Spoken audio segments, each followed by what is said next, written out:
ఈరోజు child development and పెడగాకి సంబంధించినటువంటి కొన్ని బిట్స్ మనం తెలుసుకుందాం. దీంట్లో మనకు మనోవిజ్ఞాన శాస్త్ర స్వభావానికి సంబంధించి కొన్ని పద్ధతులకు సంబంధించినటువంటి ప్రశ్నలు ఉన్నాయి. ఈ ప్రశ్నలని మనము బిట్ బ్యాంక్ మనం చూద్దాం. ఇవి కొన్ని మోడల్గా ఇవి చూస్తే మనం అనలైజ్ చేయొచ్చు. మనకు వచ్చేటువంటి ప్రశ్నలు ఏ విధంగా ఉంటాయనేది మనం ముందు ఒకటో ప్రశ్న చూద్దాం. మనోవిజ్ఞాన శాస్త్రం ప్రారంభంలో దేనిని అధ్యయనం చేసింది? అంటే మనోవిజ్ఞాన శాస్త్రం అనేది ముందు ఒక్కొక్క దానికి సంబంధించినటువంటి అధ్యయనం చేసింది. అయితే దీంట్లో దేనిని అధ్యయనం చేసిందని అడగడం జరిగింది. వ్యక్తి అధ్యయనమా, ఆత్మ గురించి అధ్యయనమా, సమాజం గురించి అధ్యయనమా, లేక అన్నింటి గురించి చేసిందా అనేటువంటిది ప్రశ్న మనకు. అయితే మనోవిజ్ఞాన శాస్త్రం ఫస్ట్ ప్రారంభంలో దేన్ని అధ్యయనం చేసిందంటే ఆత్మను అధ్యయనం చేసింది. అందుకే ముందు మనోవిజ్ఞాన శాస్త్రం ఆత్మ అధ్యయనానికి సంబంధించినటువంటి శాస్త్రంగా దాంట్లో పరిశీలన చేశారు ముందు. తర్వాత సెకండ్ క్వశ్చన్ తీసుకుంటే అంతఃపరీక్షణ పద్ధతిని ప్రవేశపెట్టిన వారు ఎవరు? విల్హెల్మ్ వూంట్, ఇక్కడ WH వూంట్ రావాలా, విల్హెల్మ్ వూంట్, విలియం జేమ్స్, తర్వాత ఇక్కడ సెయింట్ అగస్టిన్ అని రావాలి, సెయింట్ అగస్టిన్, తర్వాత ఇక్కడ ఫ్రెడరిక్ ట్రూవెల్ అని రావాలి. దీంట్లో వూంట్, విలియం జేమ్స్, అగస్టిన్, తర్వాత ఫ్రూబెల్, ఈ నలుగురిలో ఎవరు అంతఃపరీక్షణ పద్ధతిని ప్రవేశపెట్టారంటే సెయింట్ అగస్టిన్ ప్రవేశపెట్టడం జరిగింది.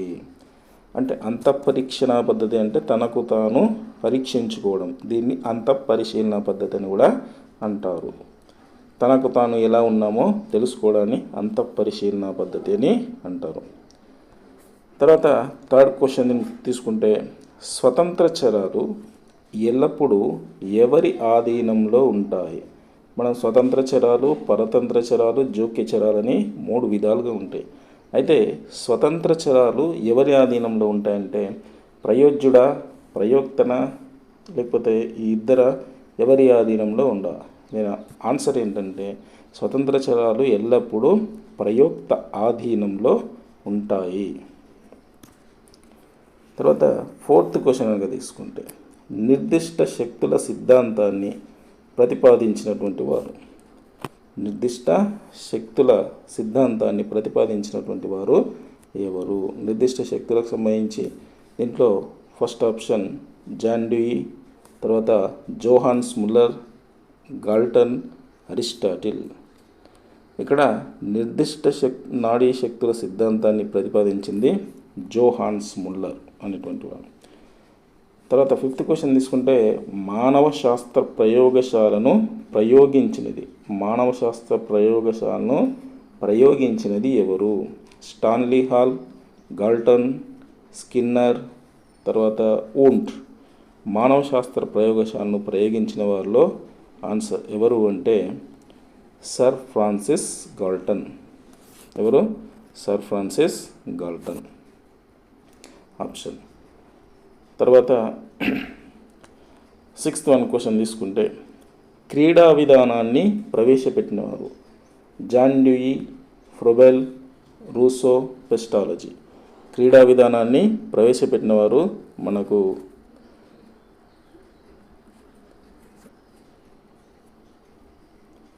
ఫ్రూబెల్కి సంబంధించినటువంటి ఆప్షన్ వస్తుంది. క్రీడా విధానాన్ని మనకు ఫ్రూబెల్ ప్రవేశపెట్టడం జరిగింది. తర్వాత 7th క్వశ్చన్ తీసుకుంటే కనుక 7th క్వశ్చన్లో అనువంశికతకు ప్రజ్ఞకు గల సంబంధాలపై అనేక ప్రయోగాలు చేసినటువంటి వారు ఎవరు? Option A Wundt, B Darwin, C Galton, D Mendel. మరి ఇక్కడ అనువంశికతకు సంబంధించి ప్రజ్ఞ సంబంధాలపై ప్రయోగాలు చేసినటువంటి వారిలో మనకు సర్ ఫ్రాన్సిస్ గాల్టన్ అనేటువంటి వాడు ముఖ్యమైనటువంటి వాడు.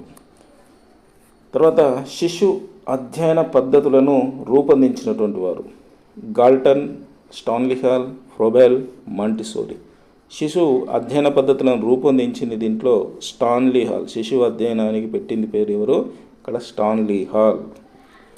తర్వాత 9వ క్వశ్చన్ తీసుకుంటే కనుక మనోరోగ విధానం అని దేనిని పిలుస్తారు? ఫస్ట్ ఆప్షన్ ఆరోగ్య మనోవిజ్ఞానం, తర్వాత సెకండ్ ఆప్షన్ యోగా మనోవిజ్ఞానం, మూడో ఆప్షన్ చికిత్సా మనోవిజ్ఞానం, నాలుగోది మనోమితి శాస్త్రం అని మనకు ఇవ్వడం జరిగింది. దీంట్లో మనోరోగ విధానాన్ని దేన్ని పిలుస్తారు అంటే చికిత్సా మనోవిజ్ఞాన శాస్త్రం అని చెప్తారు. క్లినికల్ సైకాలజీ అని చెప్పడం జరుగుతుంది. తర్వాత 10th క్వశ్చన్ 10వ క్వశ్చన్ కనుక తీసుకుంటే మనకు 10వ ప్రశ్న,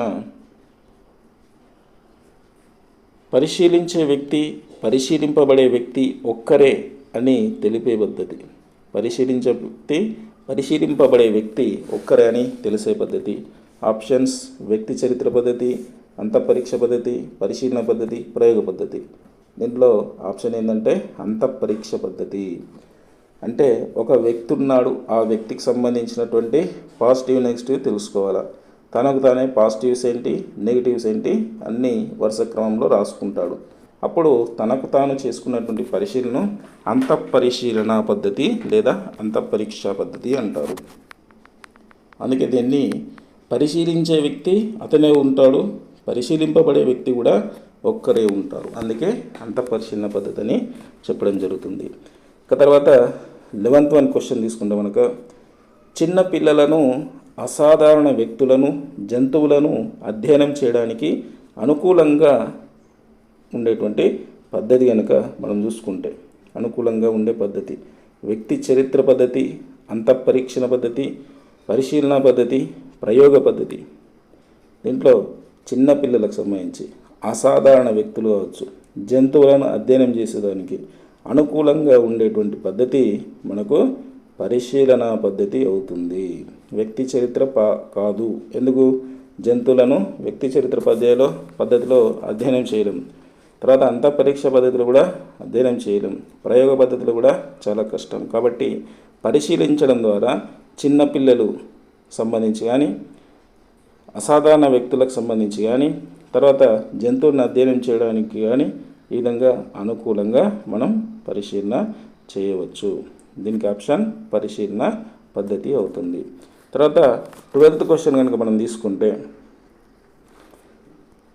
పిల్లలు డాక్టర్ వద్ద ఇంజెక్షన్ చూడగానే ఏడుస్తారు. అంటే డాక్టర్ చేతిలో ఇంజెక్షన్ చూడగానే ఏడవడం జరుగుతుంది. ఇందులో ఉన్నటువంటి ఉద్దీపన, ఉదాహరణకు డాక్టర్ అంటే భయమేనా, లేకపోతే ఏడవడం జరుగుతుందా, ఇంజెక్షనా, హాస్పిటలా? దీంట్లో ఉద్దీపన ఏం కలుగుతుంది? దేన్ని చూస్తే పిల్లలు ఏడవడం జరుగుతుంది అంటే డాక్టర్ని కాదు, ఏడవడం కాదు, హాస్పిటల్ని కాదు. దేన్ని చూస్తే ఏడుస్తారు? ఇంజెక్షన్ని చూస్తే ఏడుస్తారు. అందుకే దీన్ని ఉద్దీపన అంటారు. అంటే ఇంజెక్షన్ చూస్తే ఏడవడం జరుగుతుంది. తర్వాత 13th క్వశ్చన్, ఫ్రోబెల్ విద్యలో ప్రాధాన్యత ఇచ్చినటువంటి అంశం. ఫ్రోబెల్ అనేటువంటి వ్యక్తి విద్యలో ప్రాధాన్యత ఇచ్చిన అంశం ఏది? బోధనా సోపానాల, క్రీడల ద్వారా విద్యన, శిశు అధ్యయన పద్ధతులు, బోధనా సోపానాలు. దీనికి ఫ్రోబెల్ కిండర్ గార్డెన్ సంబంధించినటువంటి ఫ్రోబెల్కి సంబంధించినటువంటి అంశం ఏంటి అంటే క్రీడల ద్వారా విద్య అనేటువంటి ఆప్షన్ కరెక్ట్. తర్వాత 14th క్వశ్చన్ తీసుకుంటే కనుక పరిశీలన ద్వారా అభ్యసించవచ్చని ప్రతిపాదించిన మనోవిజ్ఞాన శాస్త్రజ్ఞుడు. మరి పరిశీలన ద్వారా అభ్యసనం చేయవచ్చు అంటే నేర్చుకోవచ్చు అనేటువంటి ప్రతిపాదించినటువంటి సైకాలజిస్ట్ ఎవరు? Skinner, Thorndike, Bandura, Bruner. ఎవరు ఇక్కడ? బండూరా. అందుకే బండూరా పరిశీలన అభ్యసన సిద్ధాంతం అని చెప్పుకుంటాం. ఇలా కూడా మనకు ప్రశ్నలు రావచ్చు. ఎవరెవరు ఏ సిద్ధాంతాలను ప్రతిపాదించారనేటువంటిది డైరెక్ట్ క్వశ్చన్ రావడానికి మనకు ఆస్కారం ఉంటుంది. తర్వాత 15th క్వశ్చన్ కనుక తీసుకుంటే మనం 15th question, democracy and education గ్రంథ రచయిత Herbert, John Dewey, Stanley Hall, Rousseau. మనకు డెమోక్రసీ అండ్ ఎడ్యుకేషన్ గ్రంథ రచయిత ఎవరు అంటే జాన్ డ్యూయి. తర్వాత ప్లేవే అను పదాన్ని రూపొందించినటువంటి వ్యక్తి. ప్లేవే మెథడ్కి సంబంధించినటువంటి ప్లేవే అనేటువంటి దాన్ని రూపొందించిన వ్యక్తి ఎవరు? రూసో, ఫ్రోబెల్, తర్వాత సోక్రటీస్ హెర్బర్ట్ ప్లేవే అనేటువంటి మెథడ్ని రూపొందించింది ఫ్రోబెల్ అని చెప్పొచ్చు. తర్వాత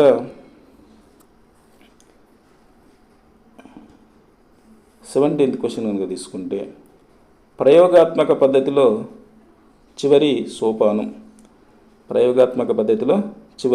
సోపానం ఏముంటుంది? ఫలితాలను గణన చేయడం, సేకరించిన దత్తాంశాల గణన, సామాన్యీకరణం చేయడం, ప్రకల్పనలను పరీక్షించడం. దీంట్లో 17th క్వశ్చన్కి ప్రయోగాత్మక పద్ధతిలో చివరి సోపానం ఏంటంటే సామాన్యీకరణ చేయడం. దీన్నే జనరలైజేషన్ చేయడం. అంటే మనం ప్రయోగం ద్వారా చేసినటువంటి ఏదైతే విషయం ఉందో దాంట్లో చివరిగా మనం చెప్పేది ఏంటంటే జనరలైజేషన్ చేసి చెప్పడం, సామాన్యీకరణ చేయడం అంటారు. తర్వాత 18వ ప్రశ్న, వుడ్వర్త్ ప్రకారం మనోవిజ్ఞానం మొదట కోల్పోయింది ఏంది? వుడ్వర్త్ ప్రకారం మనోవిజ్ఞానం మొదట ఏం కోల్పోయింది? చేతనత్వం, ఆత్మ, మనస్సు, ప్రవర్తన. దీంట్లో ఏది కోల్పోయి ఉంటుంది? మనస్సు అనేటువంటిది మొదట కోల్పోయింది. తర్వాత టాబ్యులారస అంటే చిన్నపిల్లలు, నల్లబల్ల, తర్వాత మనస్సు, తర్వాత ఏమీ రాయని నల్లబల్ల అనేటువంటి ఆప్షన్స్ ఇచ్చారు. మనకు ఇంతకుముందు డిఎస్సిలో కానీ టెట్లో కానీ చాలాసార్లు వచ్చినటువంటి ప్రశ్న టాబ్యులారస అంటే ఏమిటి అనేటువంటి క్వశ్చన్. దీనికి ఏమీ రాయని నల్లబల్ల. విద్యార్థి యొక్క స్వభావం ఏ విధంగా ఉంటుందంటే ఏమీ రాయని నల్లబల్లలా ఉంటుంది. ఎప్పుడు? పాఠశాలకు వచ్చినప్పుడు, మొట్టమొదట పాఠశాలకు వచ్చినప్పుడు ఏమీ రాయని నల్లబల్లలా ఉంటుంది. తర్వాత ఉపాధ్యాయుడు చెప్పేటువంటి అంశాల ద్వారా జ్ఞాన నిర్మాణం అనేది జరుగుతుంది. తర్వాత 20th క్వశ్చన్ తీసుకుంటే కనుక ఎవరి సిద్ధాంతాలు విద్యా మనోవిజ్ఞాన శాస్త్రంలో వైయక్తిక భేదాలు, సహజ సామర్థ్యాలు, ప్రయోగాలకు దారితీశాయి? 1 ఫ్రోబెల్, పెస్టాలజీ, థారండైక్, అరిస్టాటిల్. దీంట్లో పెస్టాలజీకి సంబంధించినటువంటి అంశాలు వైయక్తిక భేదాలు, సహజ సామర్థ్యాల ప్రయోగాలకు దారితీయడం జరిగింది. తర్వాత 21 క్వశ్చన్ తీసుకుంటే విద్యార్థులకు ఏ విధంగా ప్రేరేపించాలి, కాంక్ష స్థాయి మొదలైన వాటి గురించి సైకాలజీ పరిధిలోని ఏ అంశం పరిశీలిస్తుంది? అంటే విద్యార్థులను ఎట్లా ప్రేరేపించాలి అనే అంశానికి సంబంధించి 1 సాంఘికీకరణ, 2ది ఉపాధ్యాయుని యొక్క పాత్ర, 3వది విద్యా సాధన, 4వది అభ్యసన ప్రక్రియ. దీంట్లో విద్యా సాధనకు సంబంధించి సరైనటువంటిది. అంటే విద్యార్థులను ఏ విధంగా ప్రేరేపించాలి, కాంక్ష స్థాయి మొదలైన వాటి గురించి సైకాలజీ పరిధిలోని ఏ అంశం పరిశీలిస్తుందంటే విద్యా సాధనకు సంబంధించి పరిశీలిస్తుంది. తర్వాత 22 క్వశ్చన్ తీసుకుంటే పాఠశాలకు హాజరు కాకపోవడం, పాఠ్యాంశ అధ్యయనంలో వెనుకబడడం, అమితంగా సిగ్గుపడడం, వ్యాకులత కలిగి ఉండడం మొదలైన ప్రవర్తనా సమస్యలున్న విద్యార్థులను ఏ పద్ధతి ద్వారా అధ్యయనం చేయాలి? అది సర్వే పద్ధతి, ప్రయోగ పద్ధతి, కేస్ స్టడీ, తర్వాత పరిశీలన పద్ధతి. అలా చేయాల్సింది ఏ పద్ధతిలో అంటే కేస్ స్టడీ. దీన్నే వ్యక్తి అధ్యయన పద్ధతి అంటారు, లేదా రోగ నిర్ధారణ పద్ధతి అంటారు, లేదా కేస్ స్టడీ, వ్యక్తి అధ్యయన పద్ధతి, రోగ నిర్ధారణ పద్ధతి అనేటువంటి పేర్లు ఉన్నాయి. అంటే ఆ వ్యక్తికి సంబంధించినటువంటి ఈ ప్రాబ్లమ్స్లో హాజరు కాకుండా, అధ్యయనంలో వెనుకబడి ఉన్న, అమితంగా సిగ్గుపడుతున్న, వ్యాకులత కలిగి ఉన్న, ప్రవర్తనా సమస్యలు ఉన్న అలాంటి విద్యార్థులను వ్యక్తి చరిత్ర అధ్యయన పద్ధతి ద్వారా మనం చేయాలి. దీన్నే కేస్ స్టడీ అంటాం. ఆ విధంగా చేస్తే అలా చేయడానికి గల కారణాలు కనుక్కొని దాన్ని రిపోర్ట్ తీసుకొని దాని విధంగా మనం విద్యార్థిని డెవలప్ చేయడానికి ఆస్కారం ఉంటుంది. తర్వాత 23 క్వశ్చన్, చరం అనగా మార్పు చెందనివి, మార్పు చెందేది, స్థిరంగా ఉండేది, జడత్వం గలది. చరం అనగా అంటే చరం అంటేనే మార్పు, ఒక నుంచి ఒక చోటుకు వెళ్ళేదాన్ని చరం అంటారు. ఇదే మనం మార్పు చెందేది అనేటువంటిది అర్థం వస్తుంది. తర్వాత 24th క్వశ్చన్ కనుక తీసుకుంటే రిపబ్లిక్ గ్రంథ రచయిత Aristotle, Russo, Plato, Socrates. Republic గ్రంథ రచయిత ఎవరు ఇక్కడ? ప్లేటో. తర్వాత భాగాల కన్నా మొత్తమే మిన్న అన్న మనోవైజ్ఞానికులు ఎవరు? ప్రవర్తనవాదులు, మనోవిశ్లేషణవాదులు, ఉద్దీపన ప్రతిస్పందనవాదులు, గెస్టాల్ట్వాదులు. దీంట్లో గెస్టాల్ట్వాదులు దీన్నే సమగ్రాకృతి సిద్ధాంతం అని కూడా అంటారు. అంటే భాగాలుగా కాకుండా ఒకటేసారి మొత్తంగా విషయం గురించి తెలుసుకోవాలా, అట్లా తెలుసుకుంటే పూర్తి అర్థమవుతుంది అనేటువంటిది గెస్టాల్ట్వాదుల యొక్క అభిప్రాయం. తర్వాత 26వది వస్తునిష్ఠత పద్ధతి. సర్వే పద్ధతి, పరిశీలన పద్ధతి, ప్రయోగాత్మక పద్ధతి, పరిశీలన పద్ధతి. వస్తునిష్ఠత గల పద్ధతి ఏంటంటే ఎక్కువగా ప్రయోగ పద్ధతి అని మనం చెప్పుకోవచ్చు. తర్వాత 27వ క్వశ్చన్, మనోవిజ్ఞాన శాస్త్రంలో తొలి పద్ధతి పరిశీలన, ప్రయోగం, పరిపృచ్ఛ, అంతఃపరీక్షణ అనేటువంటిది మనకు ఆప్షన్స్ ఉన్నాయి. దీంట్లో మనోవిజ్ఞాన శాస్త్రంలో మొట్టమొదటి పద్ధతి ఏది? అంతఃపరీక్షణ పద్ధతి, తనకు తానే పరిశీలించుకోవడం అనేటువంటి మనోవిజ్ఞాన శాస్త్రానికి సంబంధించి. తర్వాత 28 క్వశ్చన్ తీసుకుంటే, పావ్లోవ్, స్కిన్నర్, థార్ండైక్, కోహెలర్ ప్రయోగాలు ఈ పరిశీలనకు ఉదాహరణలు. ఏ పరిశీలనలు? అసంచరిత, సంచరిత, నియంత్రిత, సహజ. దీంట్లో వీళ్ళు చేసినటువంటి ప్రయోగాలకు సంబంధించి నియంత్రిత సమూహంలో నియంత్రణగా చేశారు. అంటే అన్ని జంతువులకు సంబంధించి కంట్రోల్లో పెట్టుకొని చేసినటువంటి పరిశీలనలు, ప్రయోగాలు. కాబట్టి ఇది నియంత్రిత అయినటువంటి అంశము. తర్వాత 29th క్వశ్చన్ తీసుకుంటే, మనోవిజ్ఞాన శాస్త్రంలో ప్రయోగశాలను ప్రవేశపెట్టినవారు. Won't, థార్ండైక్, పెస్టాలజీ, Rousseau. ఇక్కడ మనోవిజ్ఞాన శాస్త్రంలో ప్రయోగశాలను ప్రవేశపెట్టినవారు డబ్ల్యూహెచ్ హూంట్. డబ్ల్యూహెచ్ అంటే ఏంటంటే విల్హెల్మ్ హూంట్. డబ్ల్యూహెచ్ హూంట్ అనేటువంటిది విల్హెల్మ్ హూంట్ ప్రయోగశాలను ప్రవేశపెట్టినవారు. ఇది కూడా డిఎస్సిలో ఇంతకుముందు చాలాసార్లు వచ్చింది, టెట్ డిఎస్సిలో. తర్వాత 30వ ప్రశ్న, ఉపాధ్యాయుడు స్వీయ మూల్యాంకనం ద్వారా తన బోధనను అభివృద్ధి పరుచుకోవడానికి తోడ్పడే పద్ధతి ఏంది? ఉపాధ్యాయుడు స్వీయ మూల్యాంకనం ద్వారా బోధనను అభివృద్ధి పరుచుకోవడానికి తోడ్పడే పద్ధతి పరిశీలన, ప్రయోగ పద్ధతి, వ్యక్తి చరిత్ర పద్ధతి, అంతఃపరీక్షణ పద్ధతి. దీనికి ఆప్షన్ ఏంటంటే అంతఃపరీక్షణ పద్ధతి. ఉపాధ్యాయుడు స్వీయ మూల్యాంకనం అంటున్నాం. అంటే తనకు తాను పరిశీలించుకొని తన బోధనను అభివృద్ధి చేసుకోవడానికి తోడ్పడుతుంది అంతఃపరీక్షణ పద్ధతి. తర్వాత 31 క్వశ్చన్ తీసుకుంటే, వోంట్ తన పరిశోధన ఫలితాలను వేటికి అన్వయించాడు? జంతువులకు, మనుషులకు, విద్యా విషయాలకు, విద్యార్థులకు.